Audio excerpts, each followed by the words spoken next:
إن الحمد لله نحمده ونستعينه ونستغفره ونؤمن به ونتوكل عليه ونعوذ بالله من شرور أنفسنا ومن سيئات أعمالنا من يهده الله فلا مضل له ومن يضلل فلا هادي له أشهد أن لا إله إلا الله وحده لا شريك له وأشهد أن محمدا عبده ورسوله الذي لا نبي بعده اللهم صل وسلم وبارك على نبينا محمد وعلى آله وأصحابه أجمعين أما بعد فيا أيها الحاضرون أوصيكم وإياي بتقوى الله فقد فاز المتقون وقال الله تعالى في القرآن الكريم أعوذ بالله السميع العليم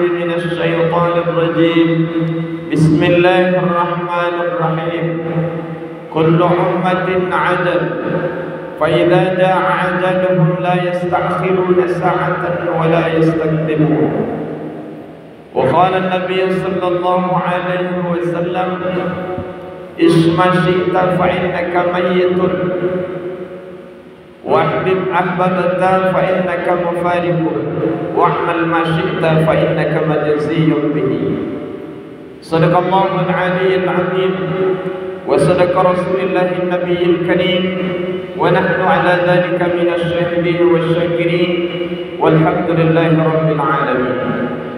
Sidang jamaah Jumat yang berbahagia, bersyukur kita kepada Allah Subhanahu wa taala yang masih terus melimpahkan karunia-Nya, kenikmatan yang terbesar yang telah Allah berikan sampai saat ini adalah kenikmatan melaksanakan perintah-perintah Allah.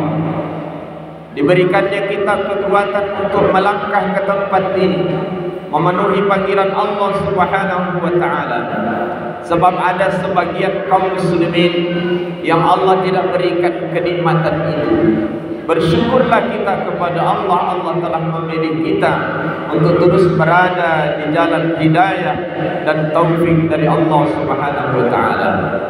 Salawat dan salam semoga tercurahkan ke hari ba'd dengan kita Nabi Allah Muhammad sallallahu alaihi wasallam sebagai sosok panutan, uswatun hasanah, manusia teragung yang telah Allah limpahkan ke permukaan bumi ini menjadi suri tauladan yang baik bagi kita semua.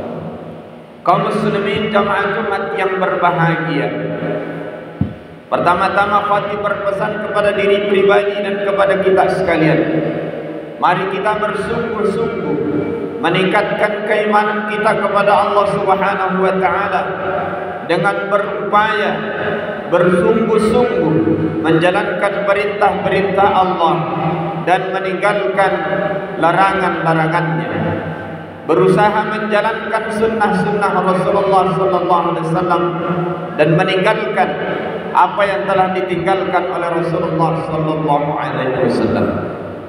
Kaum muslimin jamaah Jumat yang berbahagia, sesungguhnya kita menjalani kehidupan ini tentunya dengan hidayah, dengan petunjuk semata-mata dari Allah Subhanahu wa taala.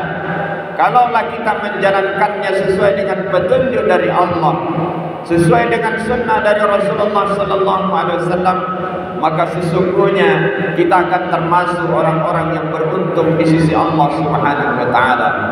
Tetapi sebaliknya, orang yang menjalani kehidupannya sekehendaknya, tidak berupaya dengan sungguh-sungguh untuk mengikuti perintah Allah, dan berupaya bersungguh-sungguh meninggalkan apa yang dilarang oleh Rasulullah SAW, maka orang-orang inilah yang akan merugi di sisi Allah Subhanahu wa taala.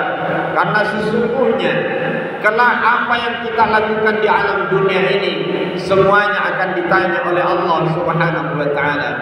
Maka wajarlah ketika Nabi sallallahu alaihi wasallam bertemu dengan malaikat Jibril, lalu kemudian Jibril alaihi salatu wassalam berpesan kepada Nabi sallallahu alaihi wasallam sebagaimana hadis yang saya bacakan di awal.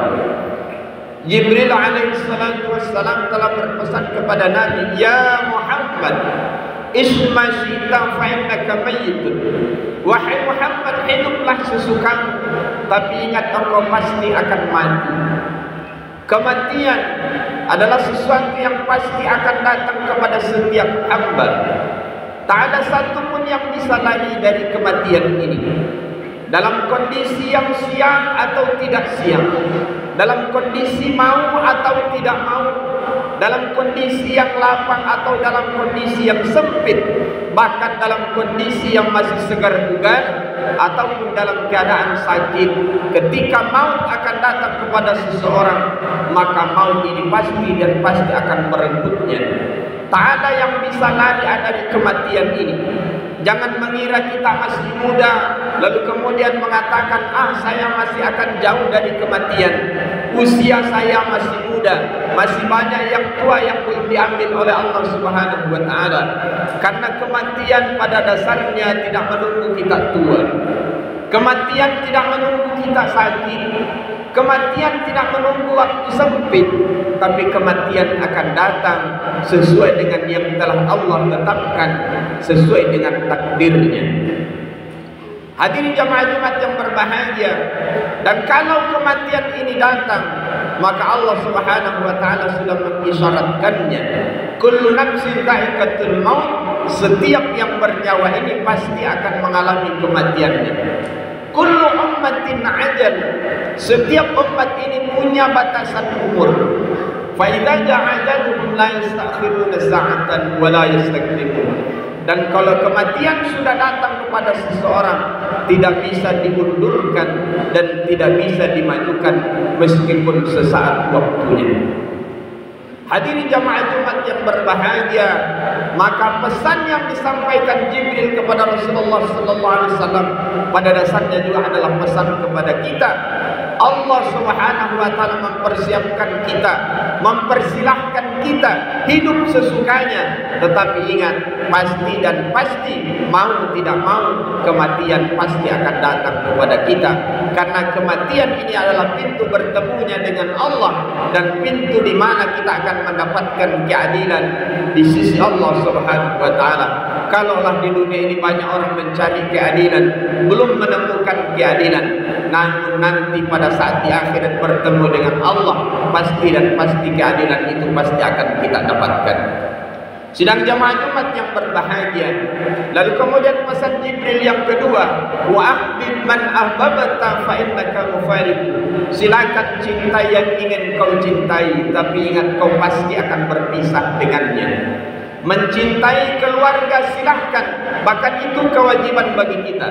Mencintai jabatan tidak dilarang, mencintai harta benda silahkan, tapi ingat, semua itu akan kita tinggalkan, atau justru semuanya itu akan meninggalkan kita. Mau atau tidak, ini pasti akan berpisah dari kita. Secinta-cintanya kita dengan keluarga, ketika kematian datang kepada kita, tak satu pun keluarga mau menemani kita di alam kubur. Kita pasti akan berpisah dengannya. Maka oleh karena itu, kalaulah kita cinta dengan keluarga, maka mari menjalankan tanggung jawab kita dengan keluarga. Sebab dengan keluarga ini juga Allah akan tanya pertanggungjawaban kita di sisi Allah. Kullukum ra'in wa kullukum mas'ulun ar-ra'iyah.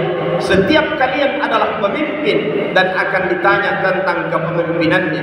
Allah tanya kita sebagai seorang suami, bagaimana tanggung jawab kita dengan istri? Apakah dia sudah taat kepada Allah atau tidak, atau justru banyak mengabaikan perintah-perintah Allah? Kita sebagai seorang bapa akan ditanya di hadapan Allah tentang anak kita. Kalau kita tidak menjalankan tanggung jawab kita sebagai seorang bapa terhadap anak, maka nanti di akhirat pun anak-anak kita justru akan menuntut kita di akhirat. Mereka yang akan mendorong kita masuk ke dalam nerakanya Allah, lantaran di dunia kita banyak mengabaikannya. Maka tak ada salahnya kita berkeras-keras dengan bersungguh-sungguh untuk bagaimana mengarahkan anak kita menjadi anak yang nanti tahu kewajibannya kepada Allah dan tahu kewajibannya kepada sesama, kewajiban kepada orang tua dan kewajiban kepada orang-orang yang ada di sekitarnya. Maka sebagai seorang bapa punya tanggung jawab kepada anak, sebagai seorang suami punya tanggung jawab terhadap istri, dan punya tanggung jawab dengan saudara-saudara kita. Demikian juga dengan orang yang memiliki harta. Harta ini merupakan amanah yang Allah titipkan. Kalau harta ini kita tidak gunakan untuk kebaikan, pasti dan pasti harta ini akan berguna untuk keburukan. Harta yang tidak kita manfaatkan untuk kemaslahatan, untuk kebaikan, untuk amal yang baik, maka pasti harta ini akan berguna untuk kemaksiatan. Maka oleh karena itu, mari kita, ketika Allah titipkan harta kepada kita, usahakan dengan kesungguhan kita, gunakan harta untuk kebaikan, habiskan harta untuk kebaikan, berikan untuk kepala keluarga yang ingin menuntut ilmu, berikan nafkah kepada untuk keluarga. Bahkan ketika kita Allah berikan kelebihan terhadap harta ini, maka gunakan harta ini untuk beramal kebaikan. Masjid kita masih membutuhkan bantuan untuk pembebasan lahan dalam rangka untuk membangun dunia pendidikan, dalam rangka untuk membangun jamaah kita. Ini adalah amal jariah yang kita butuhkan nantinya di akhirat. Karena banyak orang nanti akan sangat membutuhkan ketika hartanya nanti di akhirat, justru harta ini akan menuntutnya di hadapan Allah. Oleh karena itu hadirin yang berbahagia, maka pandai-pandailah kita menggunakan harta ini. Gunakan harta ini sebaik mungkin, karena nanti harta ini juga akan menuntut kita di hadapan Allah. Dua tuntutan terhadap harta ini. Yang pertama, Allah tanya harta ini dari mana kita peroleh itu harta. Apakah dengan cara yang baik kita mendapatkannya, atau justru dengan cara yang tidak baik kita mendapatkannya? Yang kedua, Allah juga akan tanya tentang harta. Kemana harta itu kita gunakan? Apakah kita gunakan untuk kebaikan, untuk kemaslahatan, ataukah justru harta itu kita gunakan untuk kesia-siaan atau bahkan untuk kemaksiatan? Maka tanggung jawab harta ini amatlah berat di sisi Allah Subhanahu wa ta'ala. Maka nanti di akhirat ada orang yang miskin dan ada orang yang kaya.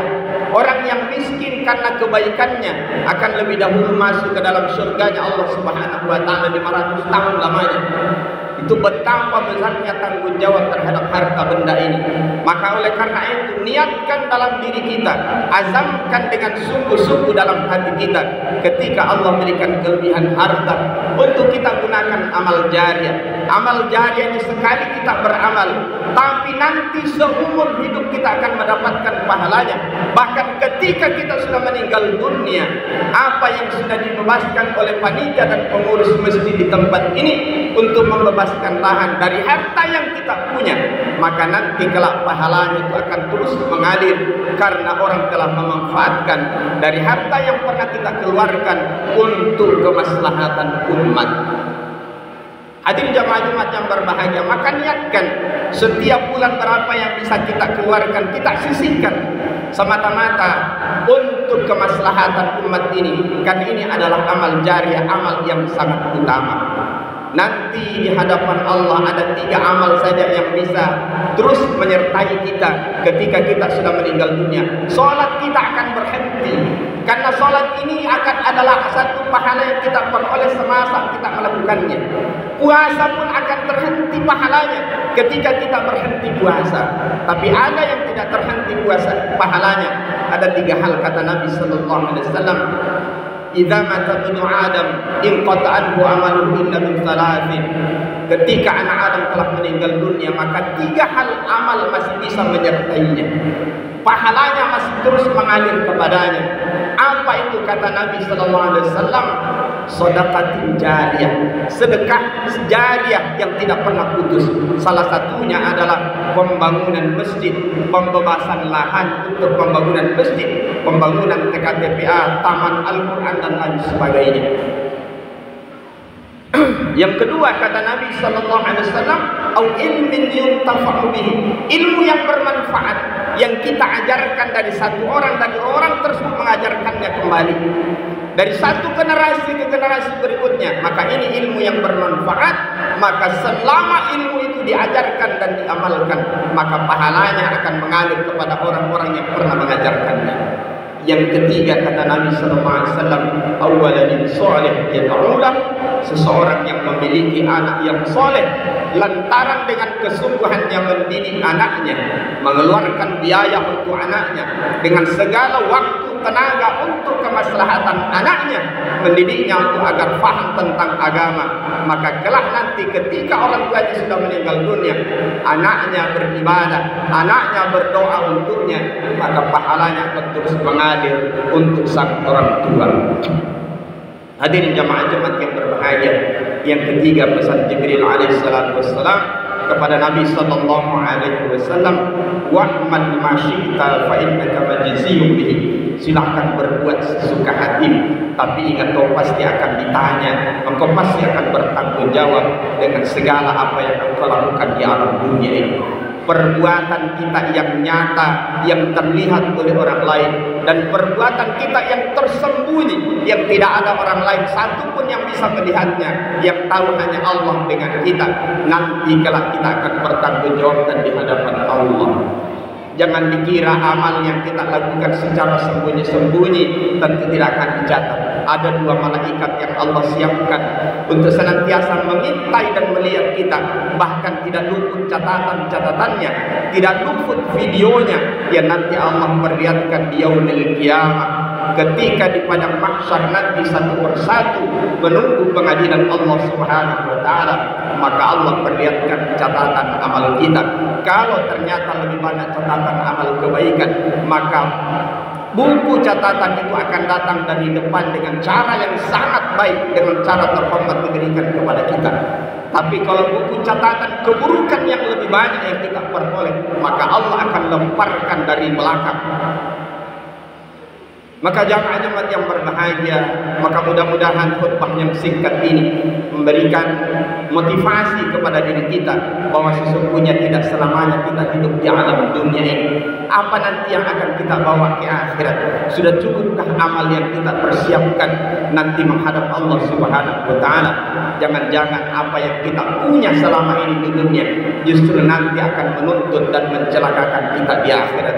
Anak yang kita punya kita abaikan, istri yang kita punya justru kita abaikan, bahkan harta yang kita banyak barangkali gunakan untuk hal-hal yang kurang bermanfaat, maka semuanya akan menuntut kita di akhirat. Kita berharap setelah ini kita azamkan, kita niatkan dalam diri kita, apa yang masih ada, amanah yang masih Allah titipkan, kita gunakan semata-mata untuk kemaslahatan dan untuk kebaikan. Barakallahu li wa lakum fil Qur'anil Karim wa nafa'ni wa iyyakum bima fihi minal ayati wa dzikril hakim. Aqulu qawli hadza wastaghfiruhu innahu huwal ghafurur rahim.